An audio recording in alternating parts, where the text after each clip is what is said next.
Lors d'un discours à Washington le 30 avril 1952, dans un contexte de guerre froide et dans la préfiguration d'une Europe des six, Jean Monnet dicte l'idée que nous ne coalisons pas des États, nous unissons des hommes.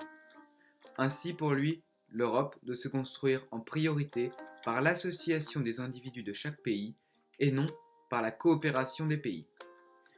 Il prône ainsi l'européanisme, mais surtout une fédération européenne, et propose de placer le siège des institutions parlementaires dans un district fédéral échappant aux souverainetés nationales. Il souhaite montrer que ce ne sont pas des États qui se coalisent, mais bien des peuples et des hommes, et ce, malgré leurs différences sociales, politiques, économiques et culturelles. Son ambition la plus profonde est un marché unique dans l'intérêt des hommes et permettant le développement économique de chacun.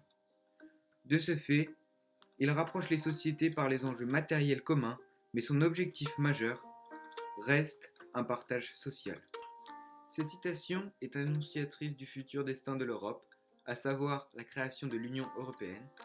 On peut donc dire que Jean Monnet fut un visionnaire, mais aussi un idéaliste, car l'Europe d'aujourd'hui a perdu l'idéal humain de Jean Monnet, à savoir être européen avant d'être citoyen d'une nation. Néanmoins, il en restera un des pères fondateurs de l'Europe. Jean Monnet, né le 9 novembre 1888 à Cognac, issu d'une famille de viticulteurs, il arrête ses études à 16 ans pour entrer dans l'entreprise familiale. Il se marie à Sylvia de Bondigny à Moscou le 13 novembre 1934 et de cette union, il eut 2 filles. Cette union dura jusqu'à sa mort. Il participe activement aux 2 conflits mondiaux qui lui permettront d'avoir une place dans la politique.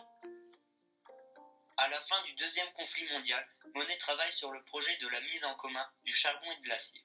Cette même année, il montre son projet à Robert Schuman qui s'assure de l'accord de l'Allemagne et fait donc le 9 mai 1950 une déclaration solennelle qui invite les pays intéressés à poser les premières bases concrètes d'une fédération européenne. En 1951, le traité de Paris valide la création de la Haute Autorité. La CECA est créée et Jean Monnet devient le premier président de la Haute Autorité de 1952 à 1955. Il propose une armée européenne qui est refusée par la France en 1954. Suite à cette crise, il démissionne de la Haute Autorité et crée le Comité d'action pour les États-Unis d'Europe. Il prône une fédération européenne et propose de placer le siège des institutions communautaires dans un district fédéral qui échappe aux souverainetés nationales.